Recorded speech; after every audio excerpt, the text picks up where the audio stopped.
Tinochingamidzai pano pachirongwa chedu chepanoramic global media group, patinotarisa upenyu hwemunhukadzi munyika yakasimbirirwa nechivi kubvira pakudonha kwemunhu, murume nemukadzi mubindu reEden. Zvinhu hazvina kuramba zvakadaro, pakava nokufa pamweya, asi mukufa pamweya Mwari vakasimudza chituko chaitevera kusateerera kwomurume nomukadzi kuna Mwari. Mukadzi akapiwa chituko chekuwedzerwa kurwadziwa nemimba pakubara mwana, uye kuti pave noruvengo pakati pake nenyoka yanga yamufurira, inova nyoka yanga yatorwa muviri wayo naSatani akaipinda akaishandisa kutaura nemukadzi. Mukadzi akaita dambudziko rokuteerera nokuvhura muromo wake achitaura nenyoka. Saka tinotarisira kuti mumwedzi uno zvauri kupera waMei, tanga takatarisana nekupemberera kwemadzimai, Mothers Day.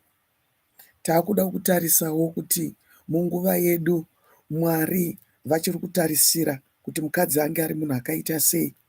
Tinopiwa mucherechedzo yakasiyana yemadzimai ari mubhaibheri, asi nhasi tinoda kutarisana nemucherechedzo wemudzimai anonzi Rute. Rute anga ari chirikadzi uye anga ari mutorwa kuzvipikirwa zvevanhu veIsraeri, asi wanga aroorwa nemurume weBheterehema uyo akafa vasati vaane mwana, ari munyika yokwavo kuMoab. Vatezvara vake vakafa, umwe mukoma kana munin'ina womurume akafawo. Tosangana naRuthi, Rute achiita rwendo navamwene vake Naomi kudzokera kuEfurata kuBheterehema. Murwendo umomo anopika Ruthi kuti inini ndichava werudzi rwaNaomi, pamunofira vamwene ndopandichafirawo. Zvaireva kuti akagara azvitsaura. Mumwe wake ainzi Opa akati ina hangu indaa kudzokera kwedu, akabva adzokera kwake kuMoabhi. Toda kuverenga tinzwe shoko raMwari kuti nokushinga kwakaita uku pakava nemubayiro here? Nokuti vamwe vedu tinoti zvinobatsireko kuzvibata semukadzi kana pasina chaunowana muupenyu. Mapenzi uchiwaona achiroorwa achigara mudzimba, vakarurama vachitambudzika kugara mudzimba dzacho. Asi zvino mubayiro here? Toda kuverenga pana Ruthi, nokuti tichiverenga bhuku rake raRute tinotozowana kuti pakupedzisira akaroorwa nemurume ainzi Boaz, anga ari hama yomurume wake. Vakatozvara mwana ainzi Obhedhi, anova anga ari sekuru vaDhavhidhi, vamambo Dhavhidhi. Dhavhidhi vanovawo tateguru waIshe Jesu Kristu. Saka madzimai woye, zvine mubayiro kuzvibata, zvine mubayiro kuva munhu akatsidza kurarama upenyu hwakatsanangurwa naMwari. Ngativerengei tinzwe zvakazoitika pakuwanana kwaRute naBhoazi, veruzhinji vauya kumuchato. Tichaverenga chikamu chechina chaRute kubvira pavhesi ye11. Inotizvo, ipapo vakuru navose vaiva pasuo vakati, tiri zvapupu isu.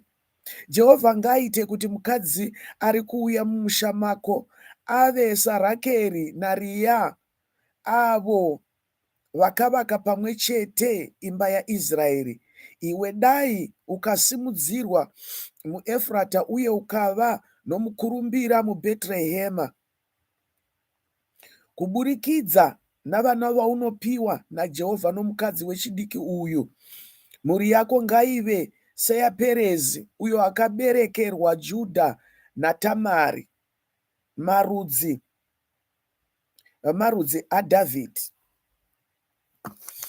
Tinonzwa kuti vanhu vanoti tiri zvapupu, asi havangogumiri kuti tiri zvapupu. Vanobva vataura ropafadzo pamusoro paBhoazi naRute. Ropafadzo racho haringononangani navaviri varoorana, vanodzokera futi zvekumadzitateguru, nokuti vanhu vaiva mumhuri yaIsraeri vanga vari vanhu vesungano. Zvino madzimai okutanga-tanga anga ari mazimbuya acho vanga vari Rakeri naRea, vanga vari mukoma nomunin'ina vakaroorwa naJakobho, vari vana vaRabhani. Vakabva vazvarira vana vachidirikidza nevashandi vavo vavanga vaunza mumhuri imomo vakaita 12. Zvino isusu tichisangana naRute chii chatinodzidza kubva pamukadzi wakaita saRute? Angari chirikadzi, kana tikada tinoti chii chatingadzidzawo pachirikadzi? Asi chirikadzi dzina Mwari dzinotowanikwa we, chirikadzi dzinotsidza kumira pachokwadi, dzinosangana norudzikinuro rwaMwari. Rute mucherechedzo wekudzikinura kwaMwari. Wakunzi uri chirikadzi iwe unongopfeka zvitema, pese paunongoonekwa unongovanzi vaivo kuchema, unogara uri mumariro aJeremia nguva dzose. Asi Mwari havana kukanganwa Rute nokuda kwechiga chaangaita kuna vamwene vake. Tikaverenga pamavhesi ari kumashure nemachapta tinotonzwa kuti akatsidza kuti anga asina kunzwa kuti kune murume. Vamwe vedu totanga kutanga kunei, moda kuti tiende kunei? Kana kusina chinonifadza, kana endai zvenyu vamwene. Izvozvo zvinoitwa nekusaziva. Munhukadzi achivakwa naMwari akavakirwa kuti asimudze imba, saka hazvigoni kuti uve benzi ugosimudza imba. Hazvigoni kuti upuse ugosimudza imba. Hazvigoni kuti uve munhu asingatyi Mwari imba iyo igosimuka zvakanaka. Kuna vamwe vanokudza kuti handitye Mwari asi zvinhu zvinondifambira. Asi ukanotopora padhuze poupenyu hwavo unowana kuti kune zvakawanda zvinonhuhwa zvirimo. Vanongofukidza avo nhema dzoga. Zvino mucherechedzo waRute unonzi kwanzi mukadzi uyu ngaaite saRakeri naRea, vaviri vakavaka imba yaIsraeri. Zvinoreva kuti mukadzi anoroorwa anotarisirwa kuvaka imba yomurume wake nedzinza. Vamwe vedu tinotanga kunomuburana feya navamwene. Kuti vanofanira kutofanira kutadzisa kugara zvakanaka. Unogotadzisa kugara zvakanaka iwo mafikizolo. Ndiwo unouya uchida kuvhiringa vanhu, hauna mboroorwa, hauzivi kuti imba inobatwa sei. Panokudzidza, hautsvagi kudzidza. Handiti vana vamwene vese vakanaka, aiwa. Kuna vana vamwene ndururani. Munoziva kuti kune vana vamwene vanoti havana kugara zvakanaka nemurume wavo. Vakashingirira muwaniso isina rudo. Vakamirira kuti vana vangu vachakura chete. Zvino kumirira ikoko kwakanaka, asi kunogona kuva nedambudziko rokuti vamwene havazogoni kunzwisisa kuti mwana haasi murume wavo. Mwana naizvozvo unotsvaga wake waanoda. Vanobva vapenga kuti haana kukodzera, mukadzi uyu haana kukodzera, akauya haana kukodzera. Nokuti vari kuzviona saivo mukadzi womwana wavo, nokuti havana kumbodiwa. Saka uyu mwana wavo vavarera, anovada, vanomisa pachinzvimbo chomurume. Mweya wokurasika asi unowanikwa mune dzimwe dzimba nedzimwe mhuri. Kuti vamwene vakakosora vanhu vose vanobvunda nokupfugama. Hakuna munhu akaberekerwa kuti ave chikara kuno umwe mukadzi kana kuno umwe murume. Vanhu vose vanofanirwa kusununguka, kudanana mukusununguka. Nokuti mumwe nomumwe une donzo rake sokuronga kwaMwari. Kuti mumwe akanzi murume wemukadzi mumwe. Vamwene vane murume wavowo anonzi tezvara kana sekuru kana baba. Muroora hauna kuuya kuzodzidzisa mapenzi. Wakauya kune vanhu vanga vachirarama usati wauya. Vanhu vaitorarama we usati waroorwa. Kunzwisisa kuti wakauyawo kuna vamwe vanhu vanofunga, kwete vanhu vanokangonaka vakafa. Nokuti tine dambudziko revanhu vano mweya wehuroyi. vanouya vachitarisira kuti vamwe vanhu vafe, vanouya vane pfungwa dzekuti izvo ivo vega ndo vanofanirwa kurarama, vamwe vanhu havana kukodzera. Idambudziko ratiinaro. Zvino mweya wakadaro hauvaki rudzi. Mweya wakadaro ungazvara zvako vana, totenda Mwari kana vana vacho vakasatoita mapenzi, nokuti vamwe vana vanongwara vaona kuti mai vedu ava chikwata chisina kana zvacho ndxondo, hachizwisisi. Vobva vagadzirisa zvinhu kuita kuvanza urema hwamai vavo. Voita zvakanaka. Mumhuri umu, mumwe nomumwe ane zvaakadaidzirwa kuita. Kana mumwe nomumwe akabata pake, tinoona mucherechedzo waRute. Haana kuti vamwene ndokusiyai, akangoziva kuti vamwene ndivamwene, kunyange murume asisipo, ndanga ndapinda mhiko yokuti ava ndimai vangu. Izvi ndakafara pandanga ndiri kuyunivhesiti ndichinzwa mumwe musikana ndaidzidza naye aita mukomana wake. Mukomana wake ndokunoudza mai kuti mai, ndaane musikana. Mai vacho nobva vanyorera musikana tsamba. Zvikanzi ndinonamata Mwari kuti Mwari vaise pakati pangu newe rudo rwaRute naNaomi. Naizvozvo akaroorwa, zveshuwa vakagara zvakanaka. Nokuti vamwene vaiziva kuti uyu anouya haasi muvengi, haasi kapenzi kanoda kukanganisa mwana wangu. Vaiziva kuti mwanawo abvawo kune vamwe. Kana dai upenyu hwake asingabviwo kune mari semi, anogamuchirika. Vakamugamuchira. Ndirwo rudo runodiwa pakati pedu, ndiko kunzwisisa kunodiwa pakunova muvaki werudzi. Munofunge dzimwe dzimba dzakati ngondo-ngondo nokuda kwemadzimai akawanikwa imomo. Vamwe vanhu vanongova nomunyama kunowana mapenzi oga-oga. Vamwewo vanonowana vanhu kwavo asi varume vacho mapenzi. Tinoona mucherechedzo waBhoazi anga akangomira. Kune vanhu vane plani yaMwari muupenyu hwavo vasingatozvizivi. Unogosha kuti ko chandotedzera kuroorwa kana kuroora chii? Izvo Mwari vatori neplani. Vachibika zvavo nyaya yako zvakanaka-naka, kana uchitya Mwari, vanokugadzira vagokuseta. Ndakaona hutsotsi huri kuitwa muchechi. Kune nababa zvomweya vanogona kukanika nyaya kuti dzifambe. Hazvina kushata kana zvikabuda zvakanaka. Asi dzimwe nguva kana tikasanzwisisa, tikasafamba muforo wedu savanhu vakadaidzwa naMwari, tinogona kunokanyanisa nyaya yaMwari iri kuvakwa naMwari, tichifunga kuti tanzwisisa. Dai Mwari vatibatsira kunzwisisa kuti izvo Mwari nedare redenga, kune vanhu vavanogarira. Tinonzwa havasi vose vaprofita vatinoverenga mubhaibheri. Tinongoverenga kuti kuna muprofita Samueri, kuna muprofita Jeremiah, Isaiah. Kwanga kusina vamwe vanhu vakawanda nguva iyoyo. Vaiveko, asi ava vainzi nguva yakwana, inda kumuprofita kadzi, munozvara mwana, mumupe zita rokuti. Kureva kuti kune vanhu vanenge vakadaidzwa naMwari kuti vazadzise chimwe chiga. Boazi unogona kunge anga akazoita munhu asingazvibati. Munoziva kuti kana dzimwe nguva tikatadza kuvanhu vanozvibata, Mwari vanoshandura plani yavo noupenyu hwedu. Zvinhu zvatisingadzidzisiwi mumachechi, nokuti mumachechi vanokanika zvinovafambira. Asi dzimwe dzenguva tikasateerera Mwari nenzira yaanoda, tinopesana nourongwa hwaMwari.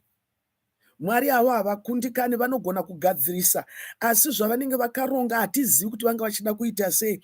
Nokuti pane mereji dzinofanirwa kuburitsa mapresidenti nemafirst lady. Poita mereji dzinofanirwa kuburitsa vafundisi vapostora namai mapostora. Zvino Mwari vanenge vakatozvironga kuti zvive saizvozvo kuitira kuti ndudzi dziponeswe, mhuri dzisimudzirwewo. Zvino tikasanzwisisa kurongwa uku, tinogona kuya tikakanya nyaya tigofara kuti tagona, asi pamberi paMwari pasina mufaro. Boazi wakamirira, waisatoziva, ndinofunga ino aingorima achingova munhu anoita mari dzake. Munguva ino unomanikidzwa, unoitwa zvokusungirirwa muhuro kuti karakadzai munhu aroore kana kuti aroorwe, nokuti hatinzwisisi kushanda kwaMwari. Izvo anga akamirira chirikadzi yeMoabhi. Vanga musina here vasikana muEfrata muBheterehema? Vanga vakazara mukanzwa vachitaura, vakadzi vacho vaitoratidza godo chaizvo pamusoro paRute, vamuti uyu mukadzi wechiMoabhi. Wanga ari munhu akashoreka, mutorwa. Asi Mwari vanga vakaisa basa ravo noupenyu hwedzinza raKristu mumukadzi uyu mutorwa. Dzimwe dzenguva vanhu vakanonoka kuroora muchechi, vafundisi ngatiregei kumanikidza vanhu, nokuti hatizivi zvinoda kuitwa naMwari noupenyu hwemunhu iyeye. Hatisi tose tinoita gurumwandira rokuroora kana kuroorwa nguva imwe chete. Vamwe vanhu panofanira kuva nehondo dzavanosangana nadzo, nokuti muhondo imomo mucharatidzwa ukuru hwaMwari. Muhondo imomo mucharatidzwa simba rokuti chaMwari hachikundikani. Satani wakati ndauraya vana vaNaume nomurume zvese, akatoda kuona kuti mhodzi yacho ichabvepi kana dai matora Moabhi kubva kupfugamira zvifananidzo zvechiMoabhi. Asi Mwari havakundikani noupenyu hwako kana uchibva kumhuri yakashoreka, mhuri inopfugamira zvifananidzo navafi, ichiti midzimu, ichiti madzitateguru edu. Asi dzimwe nguva dziri nhema, nokuti ini semufundisi ndasangana nevazhinji vanonzi vanga vane mudzimu. Mwari Mweya Mutsvene votidzidzisa kuti hausi mudzimu, havasi tete vake vakafawo, mweya werima. Ndakasangana nemukadzi pane imwe nguva, kwete mumwe chete, but uyu ndoda kushandisa mufananidzo wake. Mukadzi iye anga akaitwa zvinorova nehama nevana vamai vake, vakamutengesa kuzvikwambo nevana vake. Apa akabatwa zita ratete vakafa. Saka ndobva ati ndakatobikirwa doro nana baba pamusoro pezita ratete vangu vakafa. Ndobva Mweya Mutsvene vanditi, ndobva mweya wacho watosimuka, ndini tete vacho, ndakatobikirwa doro nana bhuti, zvikazofamba zvakadai. Ndikati zvikanzi ndakatobatwa zita pamwe munhu iye wamuri kutaura naye uyu. Ndobva Mweya Mutsvene vati, taurira mweya uyo uri kuita savatete, kuti iwe mweya weGehena uri kuvanda shure kwezita ratete, buda. Ndobva ndataurawo sezvandandaudzwa. Pandakangopedza kuti buda, zizwi rinenge rechirume rakakorora rakati, wazviziva sei? Wazviziva sei? Musi uyo ndakati saka vazhinji vanonzi vane mudzimu, haisi mudzimu, vanga vakagadzirwa zvikwambo. Paongororei hama dzinodikanwa, munoremedza vanhu muchiti kwanzi vane zita ranhingi, izvo pane hama yakachiva ikaisa munhu chikwambo yokuti kwanzi mudzimu wanhingi wakazodini. Tsvagai Mwari, achawanikwa. Mutize kumabasa erima, nokuti zvatasangana nazvo izvi mudeliverance zvinoziva kuti mazita aya haangozi mazita. Kana inonzi mudzimu, mukazonoteta zvishoma muchida kuona, munosangana nemikwimba yamadhimoni muvanhu. Vakapiwa machira nezvese. Ndakarwadziwa nemukadzi iyeye, hanzvadzi yake nemukadzi wake zvese vakada chitiregererei tete, tisu tatakakuchekeresai kumabhazi edu. Imwe mukoma wacho akati, iwewe waigara uchingova wakaropafadzwa wega sei? Ndakauya ndikaisa zvinhu pasuo rako, ndokumbira undiregerera hako, handichazviita. Ndakunobvisa zvinhu zvangu. Vana vako pawaivasiya kuwikendi kumba kwedu, ndozvataivaita izvi. Kukuratidzai kuti panenge pakanganisika urongwa hwaMwari hwokuvaka rudzi. Mudzimai achiva mumwe mudzimai. Mwari vane urongwa neupenyu hwemudzimai. Kunyangwe zvinhu zvakaoma mubindu reEden, akakanganisa hake. Mwari havana kumurasa, nokuti tinoona zvapupu zvepasuo reBheterehema vachiti, aiwa, mukadzi uyu ngaave mukadzi anosimudzira zita rako, uve nembiri, uite mukurumbira muBheterehema. Mwari vanoronga kuti waniso iunze mukurumbira. Vanoronga kuti murume azikanwe nokuda kwemukadzi wake, kwete nokuda kwevakadzi nemasmall house nezvimbwido zvakawanda kwese kwese. Mwari vanotsvaga mukadzi nomurume vanomukurumbira, vanogadzira imba, vachivaka imba inozadzisa kuda kwaMwari. Kana tichitaura imba, hatitauri imba ine mativi mana. Aiwa, tiri kutaura rudzi. Munhu akatumwa naMwari kuvaka rudzi. Munhu akatumwa naMwari kuzoshandura upenyu hwevanhu zvakanaka, kuti pazera rega rega kunosimudzwa vakadzi. Dzimwe dzenguva unozoona kuti kunosimudzwa vakadzi mapenzi, wozoona kwozosimudzwa vakadzi vanovaka. Mwari vakatidzidzisa kuona mucherechedzo waRute. Tinoona kuti izvo Mwari vanga vakatarisira mukurumbira waBhoazi, kwete waRuth, asi mukurumbira waBhoazi waibva kuna Rute. Naizvozvo vakadzi tinofanira kuziva mukurumbira wemurume unobva kwatiri. Saka zvoupenzi zviya zvokudhakwa nemanda neupenyu hachisi chinhu chakarongwa naMwari noupenzi umwe hwatinoona. Kunyangwe tikataura zvedu tichidai, vamwe saka munoda kuti tiite sekuroorwa kwacho kwakakona. Kunokona naizvozvo, asi tikauya kuna Kristu tinodzikinurwa kubva mumweya iyi. Mizhinji yacho yatinee takagadzwa ichinzi midzimu, mashavi. Hauna kumbogadzirwa kuita homwe youmwe mweya kunze kwomweya waMwari. Mwari ega ndiye anoda kugara mauri. Zvino kana ukati uku uri mukadzi waJohn, uri mukadzi waJohn wakatakura sekuru navamwe mbuya vasingazikanwi, imba yacho unoivaka sei? Nokuti kuna vanhu vakawanda muukama ihwohwo. Mwari vakatsaura mukadzi nomurume kuti vamire pamwe chete, vavake imba yavo. Asi muimba, pamusoro peimba iyi pana Mwari, kuchitevera murume kuchizouya mukadzi. Hatipi varume mukurumbira kana tirisu tinovatonga tichivabata nenzeve. Hakuna murume anoita mukurumbira achibatwa nenzeve namabhoyi.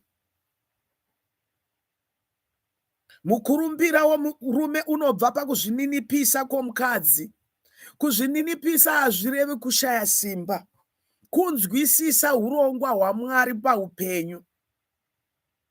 Vazhinji vedu tiri kurasikirwa munguva yedu. Kundaita seizi murume racho harinzwisisi, ko iwo wanzwisisa here? Vazhinji madzimai atinotaura navo vanenge vane madhimoni avakabva nawo kumusha kwavo, asi vanenge vachitukirira vamwene kuti ndiwo dambudziko rangu, hama dzemurume wangu ndo dzakashata. Vazhinji vacho vanotsamwa kana tikati kana uri iwe une dambudziko,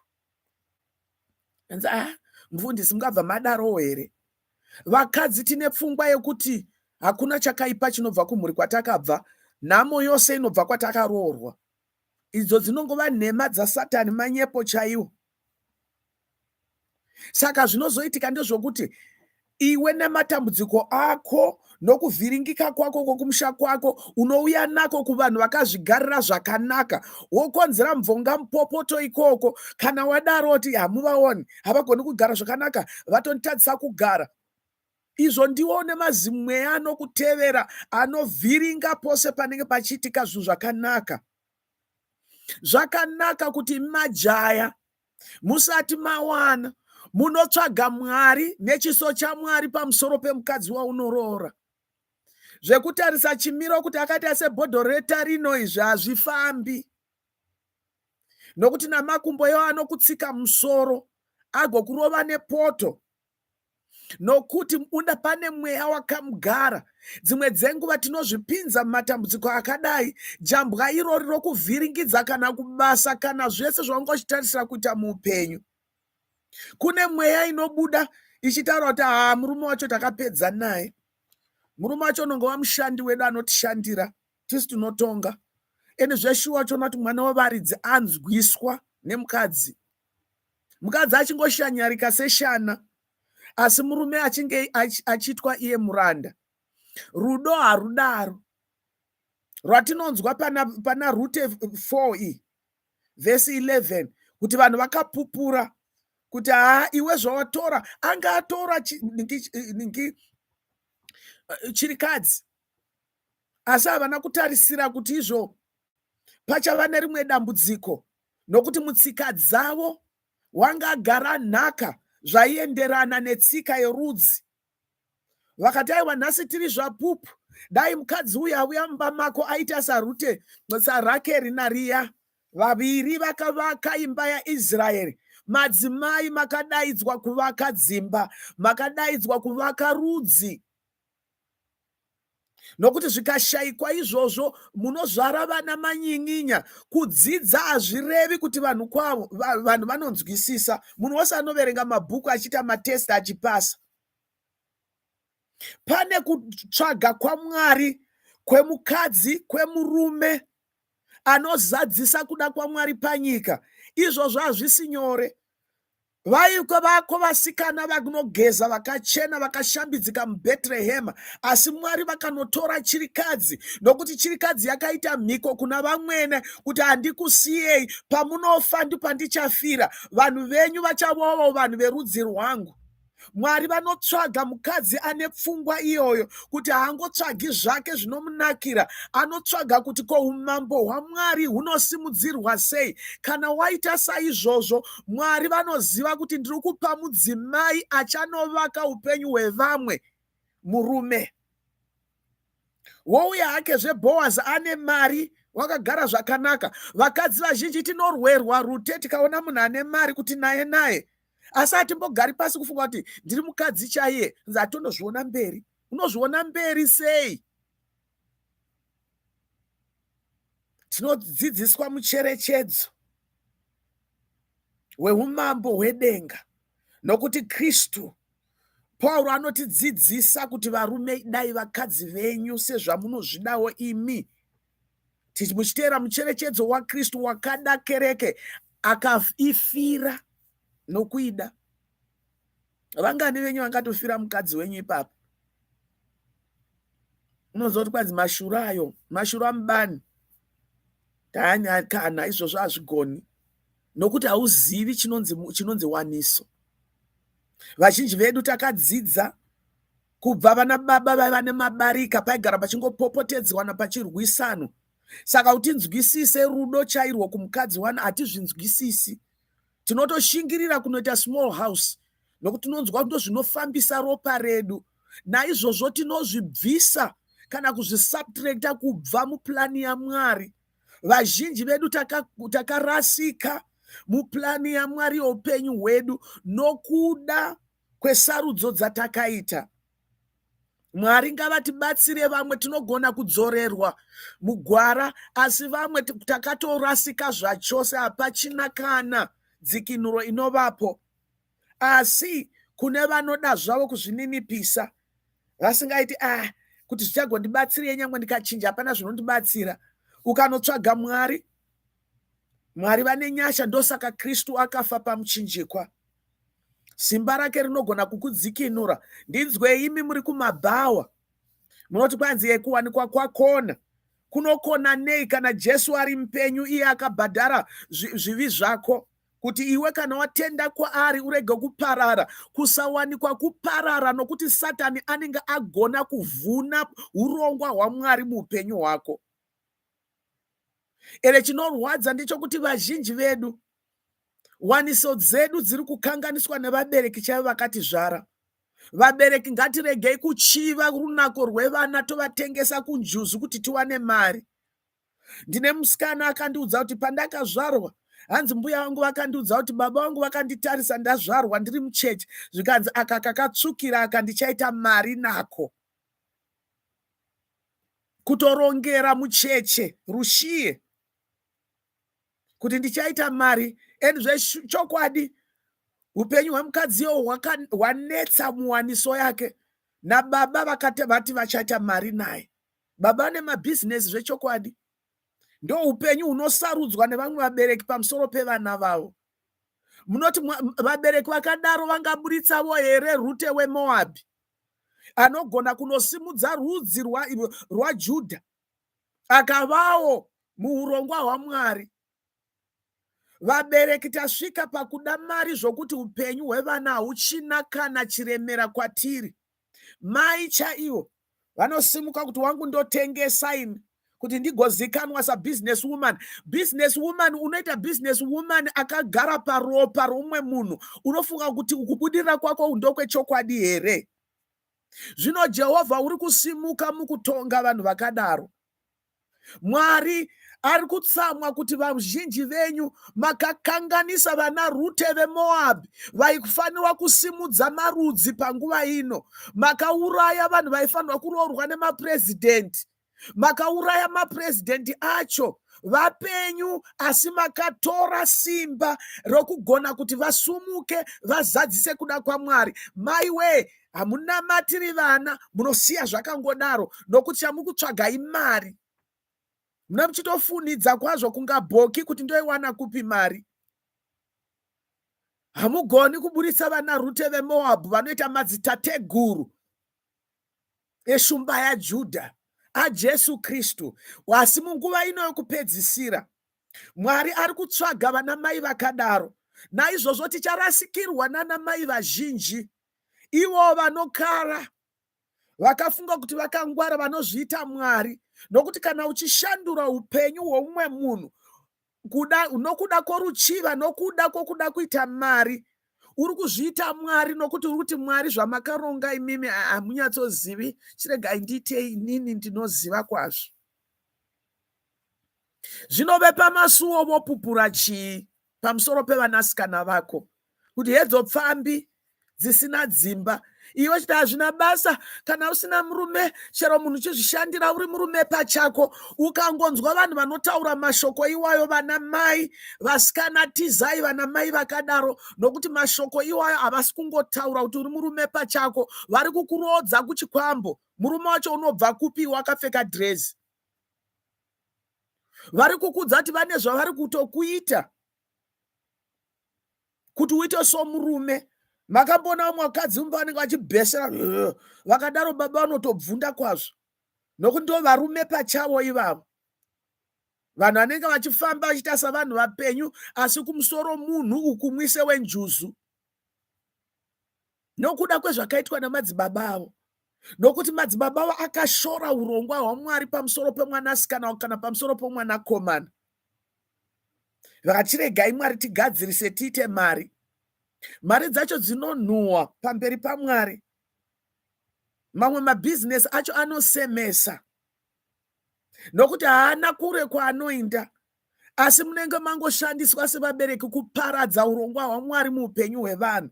Satani wakazviita kuvana vanaume vaviri vose, kuuraya bhobho, vapera vakadzi zasara chirikadzi.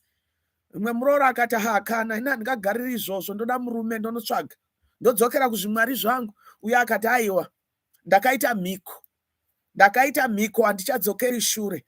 Vangani venyu madzimai munomira ndakaita mhiko naMwari kuti waniso ino haifi, waniso ino ichamira, nokuti munovaka imba zvichienderana neurongwa hwaNaomi. Haikona kuti yangu inomira nokuti ndoziva mishonga nen'anga dzinogona.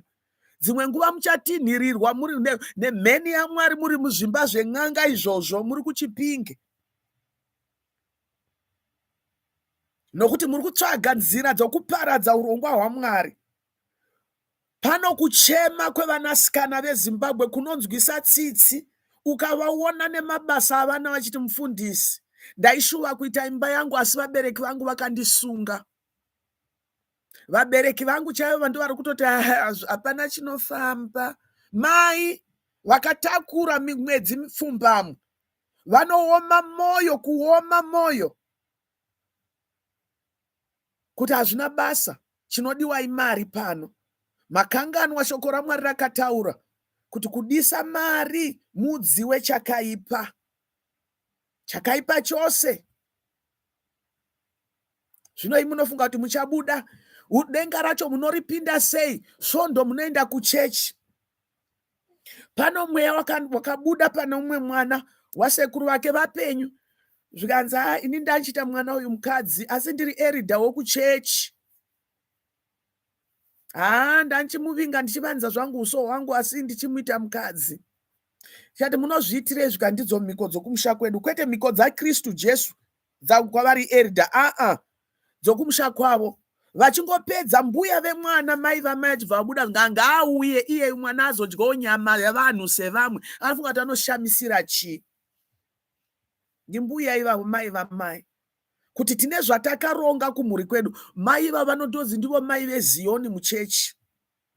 Ndo dambudziko ratava naro, kuti muchechi zvino mava nechikara, mava maswera sei shumba yeomei inotetena vanhu vanouya kuzotsvaga Mwari, vauya kuutiziro kumba kwaMwari, vanosvika vakamirirwa nechikara. Zvino voparadzwa, urongwa hwaMwari hwese noupenyu hwavo hwoparadzwa nevanhu vakamirira kungoparadza chete. Mwari vatibatsire tikunde munguva yedu. Dai Mwari vachitibatsira nokudzoredzera nyika, nokuvaka mhuri dzichasumudza ndudzi, dzigosimudza nyika. Zvimwe zvinhu zvatinorwa nazvo, hatisi kunzwisisa kuti tiri kurasika mepu panyaya yokuti kunamata Mwari mumweya nemuzvokwadi kunounza dzikinuro yaMwari. Naizvozvo mukanzwisisa urongwa hwaMwari, munoona kuti zvematongero, zveupfumi, zvekurima zvese hamudi madivisi. Munogona kurima muchiwana pundutso, asi nokuda kwemweya weuroyi, nokuti vazhinji vedu hatizivi, tinowana noina ndiroyi ndakadini. Ukaona mweya raunaro nemafungiro aunoita, muroyi akatokwira zvake pabhiza rake mubere. Uno moyo wakaipa, unofungira vamwe zvakaipa. Uroyi haurevi kukwira bere chete, nokuti uroyi mweya. Ndosaka uchizochiva mwana wako kuti hauyu ndomupa kuna Satani. Mwana wako wakatamburira kuendesa nokuchikoro, kuti kana mukwasha akatouya ndomuuraya kwazvo. Handidi nomwana wangu. Haudi nomwana wako wakasika mwana iwe. Kana Mwari vakatora mweya wako, unogona kuudzora mauri. Kana usingagoni kudzora mweya wako, sei uchinotanyanga mweya womumwe munhu, uchimutadzisa kuzadzisa kuda kwaMwari, nokuti wakamubereka. Ngatidzidzei, nokuti vazhinji vanaRute weMoab vaurawa mudzimba mavakazvarwa. Vamwe vanourawawo muchechi, kuitwa pfambidzo muchechi navafundisi. Vanouya vane zvinovatevera pano kuti vawane batsiro. Mumwe mwana akanditi, mufundisi, ndinotya kuuya kwamuri kudhilivharensi. Ngati ko zvaita sei? Zvikanzi ndakaendawo kudhilivharensi kwendinzi ndaunobatsirwa kunamatwa. Mufundisi vachingondiona ndokundiurukira, ndokutanga kundita inspection. Hanzi ndikati yando dhilivharensi yacho handina kuzodzokera. Ngatidzidzei kutya Mwari. Nguva yatasvika yoda kuti tichitsvaga vanaRute weMoab, nokuti ndo vachakonzera kuti urongwa hwaMwari huenderere mberi muchechi, mukereke nemumhuri. Mhuri dzimwe nyangwe mukada kunamata Mwari zvino munogomera, nokuti muri vanhu vengozi, makagara paropa. Munogomera nokuti muri vanhu vakagara pamadivisi. Vanasikana venyu vanochema pamberi paMwari. Munoziva here kuti kana vanhu vachichema pamberi paMwari, Mwari haagoni kuunza rugare munzvimbo. Kana kune vanhu vanochema, kuchema kwavo kusingatariswi, Mwari haaunze kubudirira munyika. Misodzi yevanhu inoonekwa naMwari anotonga mukuenzanisa. hamugoni kumupupa fumba muromo, haafumbiki Mwari. Zvamunoita pakavanzika unozviziva. Saka tinonzwa kuchema kukuru pamberi paMwari kwevanasikana veZimbabwe vari kuti ko takatadzei, hatina kusarudza mhuri yekuberekwa mairi, asi ndizvowo here kuti tinoberekwa namai vanoona kuti takafanana nerofu rechingwa rinogona kutengeswa. Idzi nyaya dzakasimba uye dzakakora muto kuvazhinji. Naizvozvo Mwari vakandipa mukana, ndakanyora bhuku, ndakarinyora hangu muchirungu, rakati aiwa, yasvika nguva yekuti titarisane nemweya inotonga muZimbabwe, kuti Mwari vagadzirise, nokuti tikazvinyarara zvinhu izvi, vanoramba vachingochema, vanhu vachingourawa. Haundihwo urongwa hwaMwari. Ndakarisa paAmazon bhuku iri nokuti ndakasangana nemamwe matambudziko akadai, asi muchechi manga musina rubatsiro, nokuti vanhu vanenge vasinganzwisisi. Pane jira rinofukidza vanhu kuti vasanzwisisa zviri kuitwa nowakaipa, kunyangwe vari muchechi. Zvinoda nyasha dzaMwari dzokutsvaga. Ndosaka muchinzwa kuti munguva dzana Noa wakafamba naMwari, Enoki wakafamba naMwari. Ko vamwe vaiitei? Vaiendawo kuchechi asi vaisafamba naMwari. Saka naizvozvo ndasangana nematambudziko ekunzwa hama dzichigara dzichikurongera kuti uyu tinogona kuita mari naye uyu. Wofunga kuti vanhu vari kutamba, wokudza kuti unoda kuroorwa kwokuita seiko? Kuti vadye zvavo vagute vachishandisa zvipo zvawakapiwa naMwari. Mumwe nomwe une zvipo zvake. Ivo zvavo vakatengesa kuna Satani, havachina chavachinacho. Vakushandiswa kunotetena vamwe vanotsvagira Mwari. Kuna vafundisi vanotetena vanhu muchechi. Kune kumwe kungofa kwamunofanira kunzwisa kuti kumwe kungofa kwevanhu muchechi hakusi kungofa. Bvunzai vakuru vane vachizviziva. Naizvozvo Mwari vakati, dai waiziva kuti zvawakasangana nazvo ndizvo zvinhu zvinotarisana nomukunda wese weZimbabwe, tingaverenga paminwe yedu vasingasangani nematambudziko aya. Vamwe vanogoedza kubika madoro, vagodini kuti zvinake, hapana chinombonaka. Vamwe tinongogutsikana chero ndine mari, asi zvemari haasi murume, mari haisi kugadzikana kwepfungwa. Rute wanga anga akaroorwa mimba yanga ikasumuka chaizvo, vakatogona kuenda kudhiaspora vakanogarako, nokuti vaida upenyu hwakanaka, ndokunofirako, ndokudzoka. Ona kuti hama dzomurume anga vari vana Chamangwiza, vanga vane minda yaina navashandi vaikohwa, kukuudza kuti izvo upfumi pachahwo hauna basa raunoreva. Boazi wanga ane zvese, asi urongwa hweupenyu hwake hwanga husinei navakadzi vomunzvimbo make. Vamwe venyu munomanikidzwa navafundisi kuroora vakadzi vasiri ivo. Hamene kuti nange mutange yacho ndei.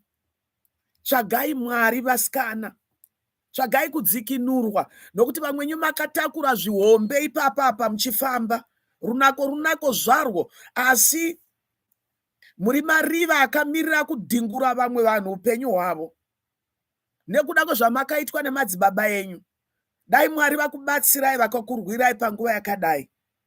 Toda kuti tinamate, tichiona mucherechedzo waRute, tinokunamatirai kuti muwanewo vana Boazi vekuti tichauya tichiti tiri zvapupu, titi mukadzi wauya mumba ngaachivaka rudzi urwu rusimuke, ruzikanwe, ruve nomukurumbira. Nokuti zvanetsa muZimbabwe izvozvo. Michato yangu yekungokanga kuti muone kuti isu tine mari, takagona kuita muchato une mukurumbira, asi kuti chinoda kufanira kubuda muchato wacho chii, hakuna anoziva. Mwari tibatsirei. Munogona kudzikinurwa kune zvamakaitwa nemadzibaba, zvinoitwa namai venyu, zvamunotoziva futi vamwe venyu. Vamwe makatozvibvumira mabasa mamunoshanda muisa zvituko pavanhu nokuuraya vanhu, zvichitokufambirai futi. Asi Mwari vanouya nokutonga kukuru. nokuti havana kutsvaga muroyi mauri, vakatsvaga muranda, vakatsvaga munhu wavanoshandisa kusimudzira zita ravo, kusimudza umambo hwedenga mauri. Mwari, rwirai mweya uyu wakasungwa negehena, jira rerima rakaiswa pamusoro rinobva kurudzi nekuvabereki nenzvimbo yaakakurira, ngaritsve nomoto unobva pana muromo waKristu. Satani abviswe pachigaro chomwoyo wavo, Kristu atore nzvimbo iyoyo samambo naishe. Rwirai vasine simba, Mwari. Nzvengesaiwo vakatsanangurirwa rufu panguva ino kuti vazadzise kudeurwa kweropa kwerudzi kunoitika pamwaka oga oga. Pindirai Mwari nesimba renyu rinoshamisa. Dzikinurai waniso. Rwiraiwo vasine simba. Mwari, rwirai vakanzi hamuwanikwi, asi imi Mwari makataura kuti vanowanikwa. Mwari, tinovasunungura nesimba reshoko renyu nedzikinuro yezita raKristu Jesu, kuti ngavachipindawo mumwaka watinoti tiri zvapupu zvemushato uyu, tiri zvapupu zvesungano iyi. Pabude mukurumbira Mwari, mugokudzwa nokusingaperi. Maita enyu Ishe munoshamisa, ngoni dzenyu dzinogara nokusingaperi. Tinotenda nenguva yakadai tiri pamwe chete.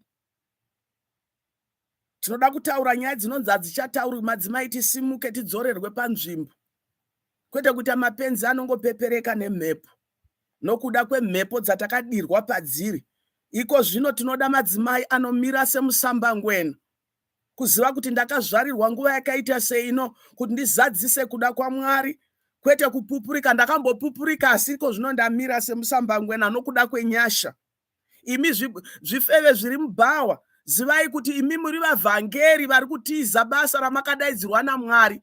Makasaidzirwa musango neverudzi rwenyu sembudzi yaAzazeri, asi ropa raJesu rinodaidza kudzikinurwa pamusoro poupenyu hwenyu. Dzokai kumba kwaMwari, dzokai kuumambo hwedenga, muone Mwari mupenyu anodzikinura agokusukai mugoita madzimai ane dzimba. Rute wanga ari chirikadzi, asi wakazova zimbuya raKristu Jesu. Newewo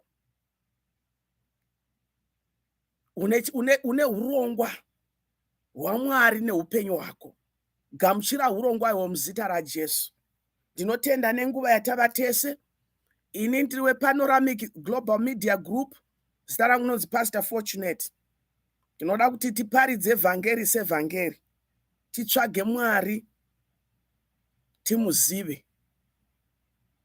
Nguva yedu igonzi ndiyo nguva yamadzimai eZioni, akashandura upenyu hwenyika nendudzi, nokuti vaitya Mwari. Dai chava chipo chamuinacho, rive ropafadzo rinokutungamirirai, mukunde munguva yenyu. Mwari vagokudzwa nokusingaperi. Tinoropafadza Mwari, vakusimbisei, vakuvhenekerei nechiso chavo, vakuitirei nyasha, muone kunaka kwavo munyika yevapenyu. Maita yenyu nenguva yakadai, muropafadzwe. Tinosangana zvakare munguva inotevera. Amen.